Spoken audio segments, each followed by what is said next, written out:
Good morning student. आज हम पढ़ रहे हैं 11th क्लास की इकोनॉमिक्स।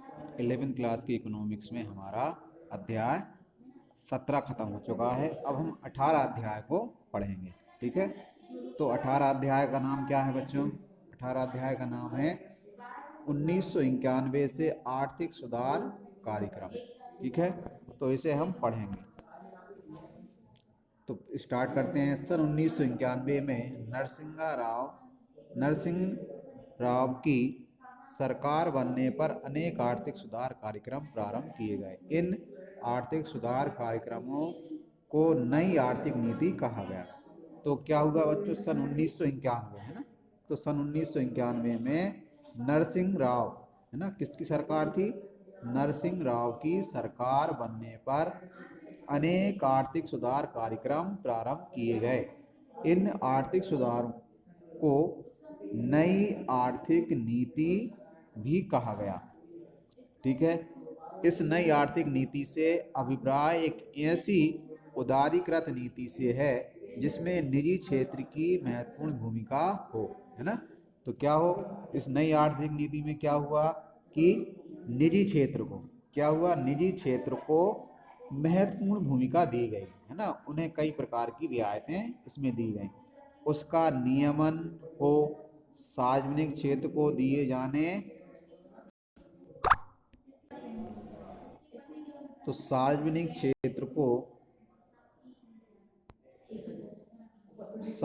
क्षेत्र को दिए जाने वाले अनुदान क्या हो, समाप्त हो, है ना। सार्वजनिक क्षेत्र ऐसे क्षेत्र जो क्या है कि सरकार जिन्हें चला रही है और उन्हें क्या दे रही है, कई प्रकार के अनुदान उनको दे रही है ना। उन्हें कई प्रकार की सुविधाएं सरकार दे रही है। ठीक है, तो विनियोग बाधाएं क्या हो, समाप्त हो, है ना। तो अनुदान सार्वजनिक क्षेत्र का समाप्त हो, विनियोग बाधाएं क्या हो, उनकी समाप्त हो, तथा विदेशी प्रत्यक्ष विनियोग का भारत में आवागमन बाधा बाधा रहित हो, है ना। तो क्या हो, विदेशी विनियोग, है ना, जो दूसरे देश के लोग क्या हैं, अपने देश में क्या करेंगे कि वो विनियोग करेंगे, है ना, पैसा इन्वेस्ट करेंगे, कई प्रकार के उद्योग धंधे खोलेंगे, है ना।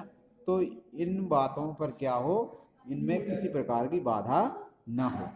नई आर्थिक नीति का प्रमुख उद्देश्य निगमित क्षेत्र द्वारा देश में विनियोग को प्रोत्साहन तथा विदेशी विनियोग का स्वतंत्र प्रभाव बनाना है। तो क्या करना है नई आर्थिक नीति में?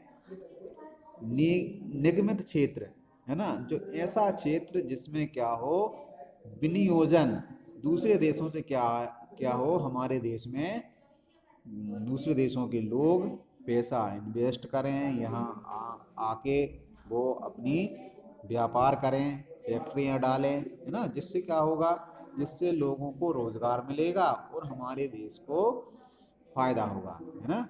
कई प्रकार के जो वस्तु बनेंगी उन पे सरकार को वो टैक्स देंगे और इनकम होगी तो इनकम टैक्स देंगे। ठीक है, ताकि उच्च तकनीक प्राप्त हो। और इससे हमें एक महत्वपूर्ण लाभ भी ये होता है कि विदेशी लोग आके यहाँ व्यापार करते हैं तो उनकी जो टेक्नोलॉजी होती है वो टेक्नोलॉजी क्या हो जाती है, हमें प्राप्त हो जाती है, तो उसे उच्च तकनीक कहा जाता है। भारतीय अर्थव्यवस्था विश्व अर्थव्यवस्था से जुड़ सके, जिससे क्या होगा कि भारतीय अर्थव्यवस्था जो है ना, वो क्या होगी, विश्व के लोगों से व्यापारियों से व्यापार मतलब कर सकती है ना।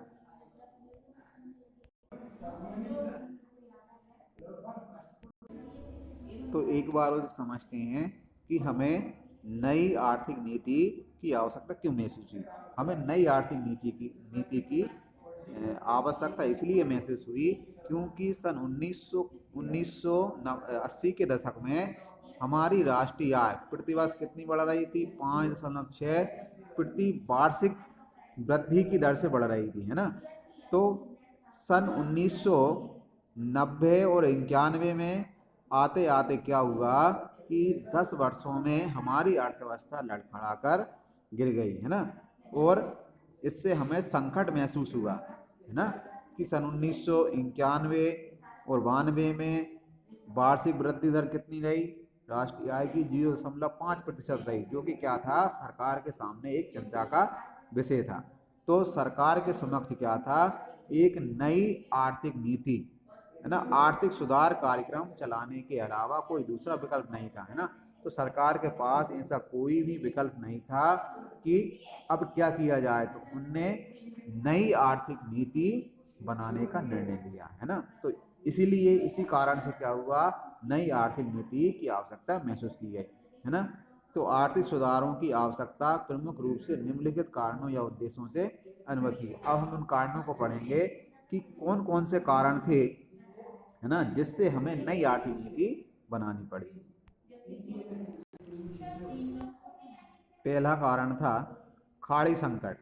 खाड़ी संकट इसे पढ़ते हैं कि सन 1990 में इराक और ईरान युद्ध के कारण तेल की कीमतों में अत्यधिक वृद्धि हो गई थी, है ना।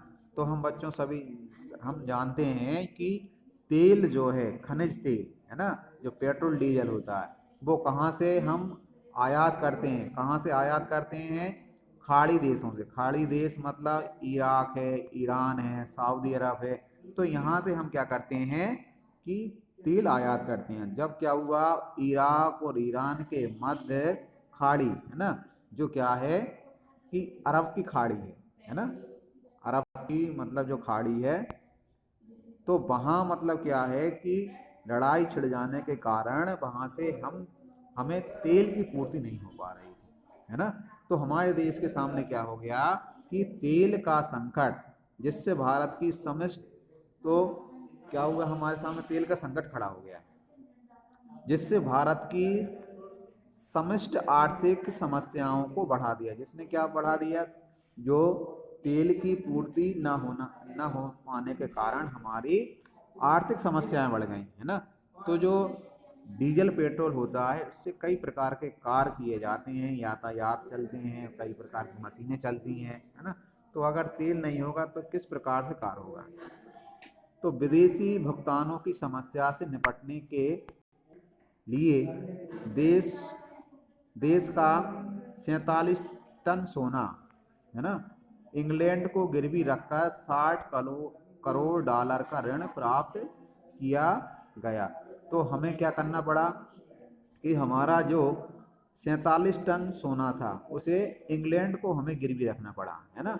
तो क्या था कि विदेशी भुगतान मतलब हम अगर किसी से व्यापार करते हैं तो हमें वस्तुएं या कुछ जो भी सामान खरीदते हैं, तो उसके बदले हमें विदेशी मुद्रा देनी पड़ती है। जिस देश से हम व्यापार करेंगे हमें उसी देश की मुद्रा में भुगतान करना पड़ता है, या वो जो चाहते हैं वो मुद्रा हमें देनी पड़ती है ना। तो विदेशी भुगतानों की समस्या से निपटने के लिए हमें क्या करना पड़ा, 47 टन सोना इंग्लैंड को गिरवी रखना पड़ा, और हमें 60 करोड़ डॉलर, है ना, 60 करोड़ डॉलर ऋण प्राप्त हमने किया। इस समय देश में राजनीतिक अस्थिरता भी थी, है ना। इस समय क्या था कि राजनीतिक अस्थिरता का भी भय था, है ना, कि जो सरकार जो थी उसे ये डर भी सता रहा था कि हम ऐसा ना हो कि हमारी सरकार चली जाए। इन सब कारणों से भारतीय अर्थव्यवस्था में अंतर्राष्ट्रीय विश्वास में कमी आ गई, है ना, जिससे अंतर्राष्ट्रीय पूंजी बाजार में देश की साख स्तर बहुत नीचा हो गया। इससे क्या हो गया कि भारतीय अर्थव्यवस्था में जो अंतर्राष्ट्रीय विश्वास है, जो अंतर्राष्ट्रीय विश्वास का मतलब ये है कि विदेशी लोग जो हमारे देश में निवेश करते हैं, है ना, पैसा लगाते हैं, है ना, तो उन्हें ये डर सताने लगा कहीं ऐसा ना हो कि जो सरकार हमें जो रियायतें दे रही है, अगर ये सरकार गिर जाए तो हमें जो मिलने वाली रियायतें क्या होंगी, नहीं मिलेंगी। तो इस डर के कारण क्या हो गया, अंतर्राष्ट्रीय विश्वास में कमी आ गई, है ना, जिससे देश के पूंजी बाजार में देश का साख स्तर क्या हो गया, नीचा हो गया। ठीक है।